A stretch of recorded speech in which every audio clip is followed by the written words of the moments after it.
తాజాగా ప్రముఖ investment banker Sarthak Ahuja Hyderabad real estate గురించి పలు ఆసక్తికర విషయాలను పంచుకున్నారు. ఆయన లింక్డ్ఇన్ వేదికగా పోస్టు చేస్తూ హైదరాబాద్ రియల్ ఎస్టేట్ గురించి కీలక విషయాలను వెల్లడించారు.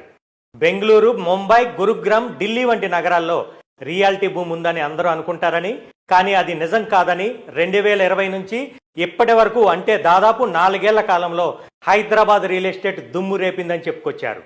గత 4 ఏళ్ల కాలం నుంచి టాప్ మెట్రో నగరాలను పరిశీలిస్తే హైదరాబాద్ రియాలిటీ రంగమే పెట్టుబడిదారులకు 80% ఆదాయాన్ని అందించినట్లుగా తెలిపారు. ఈ భారీ వృద్ధి ముందు మిగిలిన ప్రధాన నగరాలు చాలా తక్కువగానే వృద్ధి నమోదు చేశాయని తెలిపారు. ఆయన తెలిపిన వివరాల ప్రకారం హైదరాబాద్ రియాలిటీ 80% రాబడిని అందించగా రెండవ స్థానంలో నోయిడా 70% రాబడిని అందించిందని చెప్పారు. గురుగ్రామ్ 60%తో రెండవ స్థానంలో నిలిచిందని, దేశ రాజధాని నగరం ఢిల్లీలో 40% రాబడి రాగా ఐటీ రాజధాని బెంగళూరులో పెట్టుబడిదారులకు 45% రాబడిని అందించిందని చెప్పారు.